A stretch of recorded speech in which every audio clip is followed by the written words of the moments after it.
Bonjour à tous et bienvenue, à vous qui êtes présents et aux personnes qui nous suivent par le web. L'Évangile d'aujourd'hui nous invite à mettre un lien très fort entre ce que nous disons et ce que nous faisons. Et cela de pouvoir se faire dans la confiance et l'humilité, car le serviteur de Dieu ne cherche ni la première place, ni les honneurs. Ce matin, accueillons le Seigneur qui passe au milieu de nous. Laissons sa parole pénétrer nos cœurs.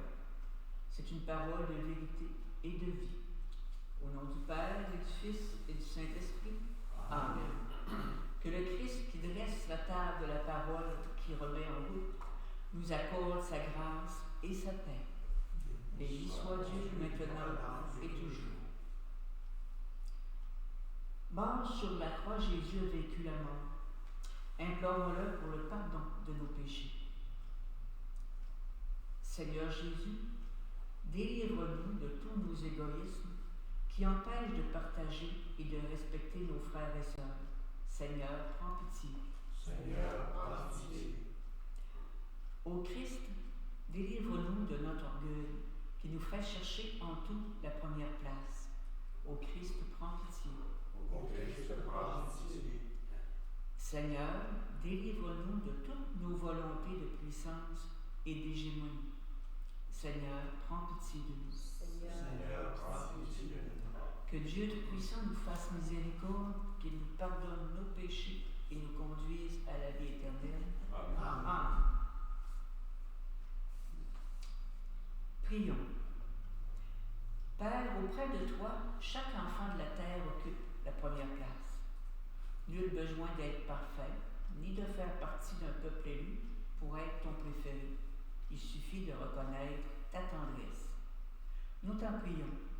Éveille notre intelligence et notre cœur, afin que nous vivions chaque jour fidèles à ton amour de Père donné à tous, sans réserve, en Jésus de Nazareth, ton Fils, notre frère, pour les siècles des siècles. Amen. Écoutons la parole de Dieu.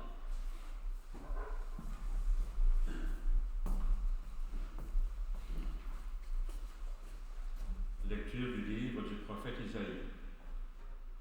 Écoutez la parole du Seigneur, vous qui êtes pareils au chef de Sodome. Prêtez l'oreille à l'enseignement de notre Dieu, vous, peuple de Gomorrhe. Lavez-vous, purifiez-vous, ôtez de ma vue vos actions mauvaises, cessez de faire le mal. Apprenez à faire le bien, recherchez le droit, mettez au pas l'oppresseur, rendez grâce à l'orphelin, défendez la cause de la veuve.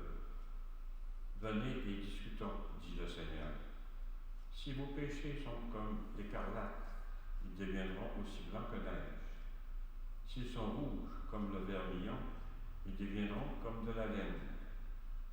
Si vous consentez à m'obéir, les bonnes choses du pays, vous les mangerez. Mais si vous refusez, si vous vous obstinez, c'est l'épée qui vous mangera. Oui, la bouche du Seigneur a parlé. Parole du Seigneur. Ensemble, pour le répondre du psaume, à celui qui veille sur sa conduite, je ferai voir le salut de Dieu. Écoute, mon peuple, je parle. Israël, je te prends à témoin. Je ne t'accuse pas pour tes sacrifices. Tes holocaustes sont toujours devant moi. À celui qui veille sur sa conduite, je ferai voir le salut de Dieu. Vais-je manger la chair des taureaux et boire le sang des béliers? Offre à Dieu le sacrifice d'action de grâce, accomplis tes vœux envers le Très-Haut. À celui qui veille sur sa conduite, je ferai voir le salut de Dieu.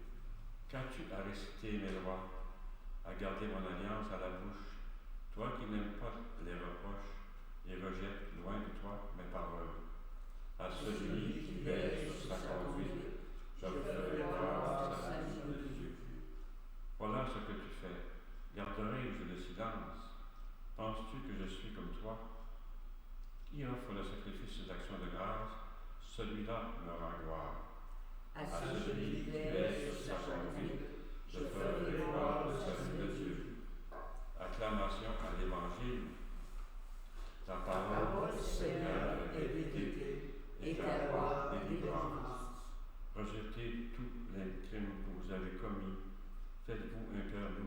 et un esprit nouveau.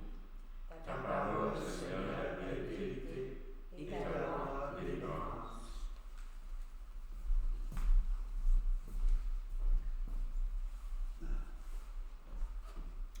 Évangile de Jésus-Christ selon saint Matthieu. Gloire à toi, Seigneur Jésus. En ce temps-là, Jésus s'adressa aux foules et à ses disciples, et il déclara: Les scribes et les pharisiens enseignent dans la chair de Moïse. Donc, tout ce qu'ils peuvent vous dire, faites-le et observez-le. Mais n'agissez pas d'après leurs actes, car ils disent et ne font pas. Ils attachent de pesants fardeaux difficiles à porter, et ils en chargent les épaules des gens. Mais eux-mêmes ne veulent pas les remuer du doigt. Toutes leurs actions, ils les font pour être remarqués des gens. Ils élargissent leurs phylactères et rallongent leurs franges. Ils aiment les places d'honneur dans les dîners, les sièges d'honneur dans les synagogues et les salutations sur les places publiques. Ils aiment recevoir des gens le titre de rabbi. Pour vous, ne vous faites pas donner le titre de rabbi, car vous n'avez qu'un seul maître pour vous enseigner, et vous êtes tous frères. Ne donnez à personne sur terre le nom de Père, car vous n'avez qu'un seul Père, celui qui est aux cieux. Ne vous faites pas non plus donner le titre de Maître, car vous n'avez qu'un seul Maître, le Christ.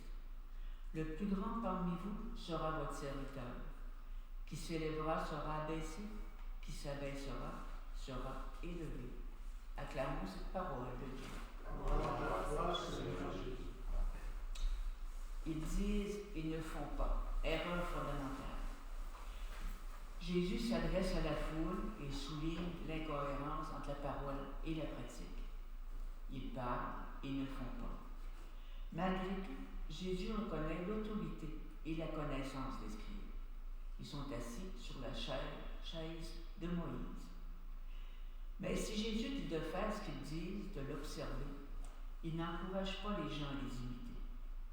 Et Jésus énumère plusieurs points qui révèlent l'incohérence. Certains scribes et pharisiens imposent des lois pesantes aux gens. Nous avons là des gens qui connaissent bien les lois, mais qui ne les mettaient pas en pratique et qui n'utilisaient pas leur connaissance pour alléger le fardeau des gens, le fardeau du peuple. Ils faisaient tout pour être vus et loués. Ils portaient des robes spéciales pour la prière. Ils aimaient occuper des places importantes et être salués sur la place publique.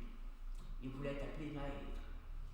Ils représentaient un type de communauté qui maintenait, légitimait et nourrissait les différences de classe et de position sociale,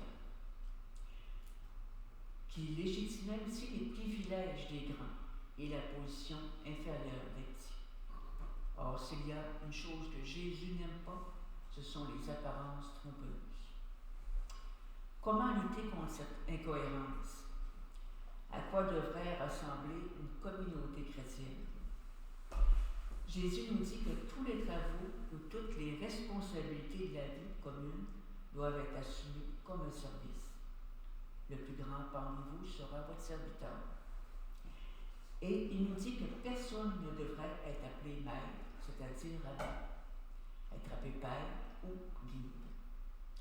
Car la communauté doit maintenir, légitimer et nourrir non pas les différences, mais la fraternité. C'est la loi primordiale. Nous sommes frères et sœurs. La fraternité naît de l'expérience que Dieu est Père et qu'il fait de nous des frères, des sœurs. Et Jésus nous avertit que celui qui s'élève sera abaissé et celui qui s'abaisse sera élevé. Maître, guide, enseignant, Père. Voici les 4 types que Jésus ne permet pas aux gens d'utiliser. Pourtant, aujourd'hui, si on regarde dans l'Église, les prêtres sont appelés Père, Abbé, qui vient du mot Abba. Beaucoup étudient dans les universités de l'Église et obtiennent le titre de docteur, d'enseignant. De nombreuses personnes bénéficient d'une direction spirituelle et demandent conseil à des personnes appelées directeurs spirituels, des guides. Ce qui importe, c'est que nous prenions en compte la raison qui a conduit Jésus à interdire tous ces titres. S'ils sont utilisés pour établir une personne dans une position d'autorité et de pouvoir, de vanité et d'égoïsme, ces titres sont mal utilisés. Et cette personne mérite la critique de Jésus. S'ils servent à nourrir la fraternité et le service et à les approfondir, ils ne sont pas critiqués par Jésus. Tout cela peut nous amener à nous poser des questions comme celle-ci. Quelles sont mes motivations pour vivre et travailler dans l'Église, dans la communauté, dans mon travail? Quelle est mon attitude? Service, amour ou, comme on dirait en bon québécois, pétage de bretelles, domination? Prenons quelques instants pour méditer ces questions.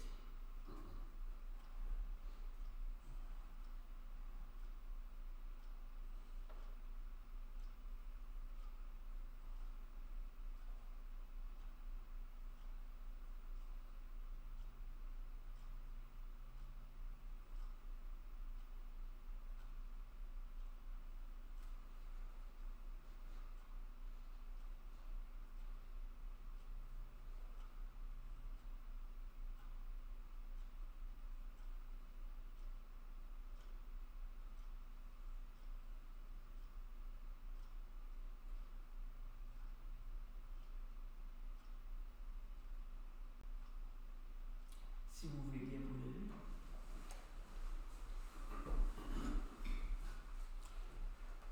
Dieu le Père n'a d'autre souci que notre bonheur. Sans se prévaloir de sa grandeur ou de sa puissance, il nous confie la terre avec tous ses enfants qu'il aimait. Croyez-vous au Père? Croyez-vous? Oui. Répondez. Jésus-Christ, en se faisant le serviteur de tous, nous montre l'exemple pour qu'à notre tour, nous nous mettions au service les uns des autres. Croyez-vous en Jésus-Christ? Oui, on croit. L'Esprit Saint nous communique sa force afin que toute notre vie rayonne de la parole de Dieu. Croyez-vous en l'Esprit Saint? Oui, croyons. L'Église est appelée à vivre dans la plus grande humilité, en s'abaissant et en se mettant au service de tous ceux et celles dont elle a la responsabilité, particulièrement des petits et des pauvres. Croyez-vous en l'Église? Oui, je crois. Telle est notre foi, telle est la foi de l'Église que nous sommes fiers de proclamer dans le Christ Jésus, notre Seigneur. Amen. Porteurs de la vie de notre monde et de notre Église, présentons vos intentions à Dieu notre Père. Alors après chaque intention, vous répondrez « Accueille au creux de tes mains la prière de tes enfants. Le plus grand parmi vous sera votre serviteur. Seigneur, nous te prions pour tous les chrétiens qui ont compris qu'il fallait agir avec humilité et se mettre au service des plus petits. Accueille au creux de tes mains la prière de tes enfants. Qui s'élève sera abaissé, qui s'abaisse sera élevé. Seigneur, nous te prions pour tous ceux et celles qui choisissent comme ligne d'action le service et le bien de tous leurs frères et sœurs. Accueille au creux de tes mains la prière de tes enfants. Le plus grand parmi vous sera votre serviteur. Seigneur, nous te prions pour toutes les personnes qui ont choisi de servir les malades, les personnes seules, les exclus, les prisonniers. Accueille au creux de tes mains la prière de tes enfants. Qui s'élève sera abaissé, qui s'abaisse sera élevé. Seigneur, nous te prions pour tous ceux et toutes celles qui ont la responsabilité de prendre les décisions importantes. Fais qu'ils le fassent toujours pour le bien de tous, le bien commun. Accueille au creux de tes mains la prière de tes enfants. Prenons un petit temps personnel pour présenter au Seigneur nos propres intentions.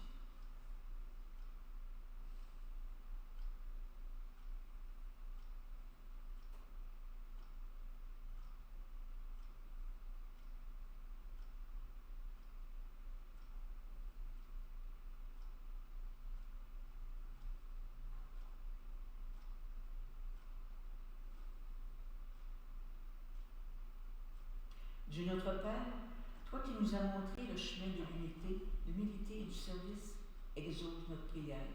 Nous t'en prions par Jésus-Christ, notre Seigneur, qui vit et règne dans l'unité de l'Esprit pour les siècles des siècles. Amen.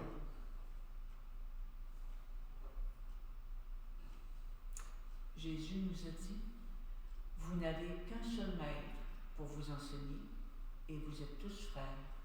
Vous n'avez qu'un seul Père, celui qui est aux cieux. Unis dans le même esprit, nous pouvons dire avec confiance la prière que nous avons reçue du Sauveur. Notre Père qui es aux cieux, que ton nom soit sanctifié, que ton règne vienne, que ta volonté soit faite sur la terre comme au ciel. Donne-nous aujourd'hui notre pain de ce jour. Pardonne-nous nos offenses, comme nous pardonnons aussi à ceux et celles qui nous offensent. Et ne nous laisse pas entrer en tentation, mais délivre-nous du mal. On ne peut pas communier au pain eucharistique, mais on peut communier à la fraternité, à la parole aussi. Alors prenons un petit temps de silence pour demander au Père de nous nourrir par ses pains.